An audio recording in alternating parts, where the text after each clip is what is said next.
ശിവന്റെ എല്ലാ ചിത്രങ്ങളിലും വിഗ്രഹങ്ങളിലും നമ്മൾ ഒരു കാര്യം ശ്രദ്ധിച്ചിട്ടുണ്ടാവും. ഭഗവാന്റെ കഴുത്തിൽ ഒരു സർപ്പം ചുറ്റിക്കിടക്കുന്നു.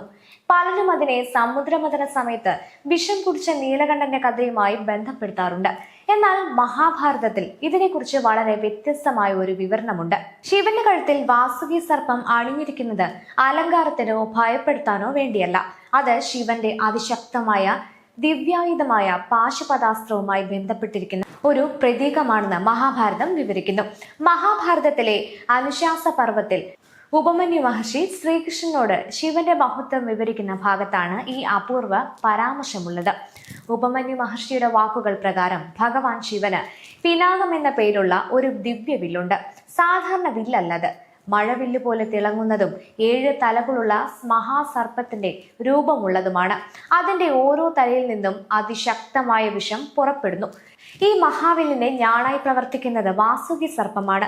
അതുകൊണ്ടാണ് ശിവൻ വാസുകിയെ തന്റെ കഴുത്തിൽ എപ്പോഴും അണിഞ്ഞിരിക്കുന്നതെന്നാണ് ഈ വിവരണം സൂചിപ്പിക്കുന്നത്. ഈ പിനാകത്തിൽ നിന്ന് പ്രയോഗിക്കുന്ന ദിവ്യായുധമാണ് പാശുപതാസ്ത്രം. ഹൈന്ദവ വിശ്വാസപ്രകാരം എല്ലാ അസ്ത്രങ്ങളിലും ശ്രേഷ്ഠമായ ദിവ്യായുധമാണ് പാശുപതാസ്ത്രം. സൂര്യന്റെ പ്രഭയ്ക്കും കാലാഗ്നിക്കും തുല്യമായ ശക്തിയുള്ള ഈ അസ്ത്രം പ്രയോഗിക്കപ്പെട്ടാൽ സർവ്വ ബ്രഹ്മാണ്ടം പോലും നശിച്ചു പോകാൻ ശേഷിയുള്ളതാണെന്ന് മഹാഭാരതം പറയുന്നു. ബ്രഹ്മാസ്ത്രം, നാരായണാസ്ത്രം, അഗ്നേയാസ്ത്രം, വരുണാസ്ത്രം, ഐന്ദ്രാസ്ത്രം തുടങ്ങി മറ്റെല്ലാ ദിവ്യാസ്ത്രങ്ങളെക്കാളും മഹത്തായ അസ്ത്രമായാണ് പാശുപതാസ്ത്രത്തെ വിശേഷിപ്പിക്കുന്നത്. പുരാണങ്ങളിലും ഇതിഹാസങ്ങളിലും പറയുന്നത് പോലെ ത്രിപുരസുന്ദരിമാരുടെ 3 നഗരങ്ങൾ നശിപ്പിക്കാൻ ഭഗവാൻ ശിവൻ പ്രയോഗിച്ചതും ഈ പാശുപതാസ്ത്രമാണെന്നാണ് വിശ്വാസം. അതുകൊണ്ട് തന്നെ ശിവന്റെ കഴുത്തിലെ വാസുകി സർപ്പം ഒരു ആഭരണമോ അലങ്കാരമോ മാത്രമല്ല, ശിവന്റെ അജേയമായ ശക്തിയുടെയും പ്രപഞ്ച സംഹാര ശക്തിയുടെയും ദിവ്യാധികാരത്തിന്റെയും പ്രതീകമായാണ് അതിനെ കാണുന്നത്.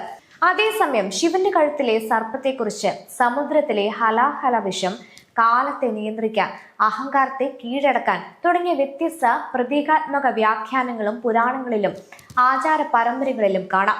അതിനാൽ ഇത് മഹാഭാരതത്തിലെ ഒരു പ്രത്യേക വിവരണമാണ്. എല്ലാ ഹൈന്ദവ പാരമ്പര്യങ്ങളും ഇതേ രീതിയിൽ വിശദീകരിക്കുന്നു എന്നല്ല. ഹിന്ദു രക്ഷാ മമ ദീക്ഷാ